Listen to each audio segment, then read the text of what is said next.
ख्यालात आपकी किताब के बारे में। दिल के मौसम भी अजीब होते हैं। अगर दिल में बहार का मौसम हो तो हर तरफ खुशियाँ ही खुशियाँ होती हैं, लेकिन अगर कोई इस दिल को कांच की तरह तोड़ दे तो पतझड़ का मौसम आ जाता है, और फिर सावन झड़ी यूँ लगती है कि जल थल होकर हर चीज़ बह जाती है। मौसम गम के हों तो हवाएं कर्ब में डूब जाती हैं, और खुशियों के हों तो तर्ब में रक्स कर रही होती हैं। और अगर ये हवाएं मौसमी दिल एक ऐसे शायर की हो जो हश्त पहलू शख्सियत की मालिक हों तो ये सरगम के सुरों की तरह औसे ग़ज़ह के रंगों की तरह हो जाती हैं, जिसमें हल्के, गहरे, शोख और मुतवाज़ी सभी रंग मौजूद होते हैं।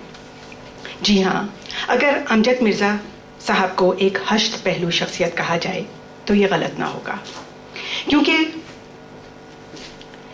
यूं भी कह सकते हैं कि वो अदब की दुनिया में एक हरफन मौला शख्स हैं, जो उर्दू और पंजाबी ज़बान में अदब की खिदमत कर रहे हैं। मुसन्निफ, शायर, सहाफ़ी, कालम नवीस, रिसालों के मुदीर, कंपोज़र, टीवी प्रेजेंटर और उर्दू सोसाइटी के जनरल सेक्रेटरी वगैरह वगैरह। ये वगैरह वगैरह का इस्तेमाल मैंने इसलिए किया है कि अगर शायद मैं इनके किसी हुनर से नावाकिफ़ हूँ तो वो भी इसमें शामिल हो जाए। एक हुनर आज भी जो पता चला है खादिम और खामिद, वो वगैरह वगैरह में शामिल।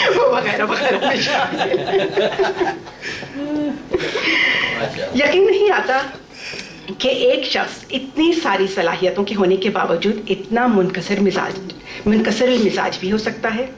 शायद इनकी यही मुनकसर मिजाजी है और ये इनका हसास दिल है जिसने इनको शायर बना दिया है। यही उनकी सबसे बड़ी खूबी है कि वो एक सादा दोस्त सिफ्त और बेलौस शख्सियत के मालिक हैं।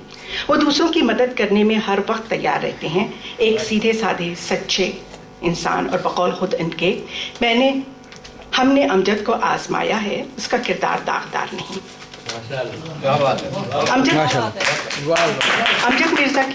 अमजद मिर्ज़ा की शायरी भी इनकी इन्हीं सिफात का अक्स है। अपने सादा अंदाज में जब अपनी फ़िक्र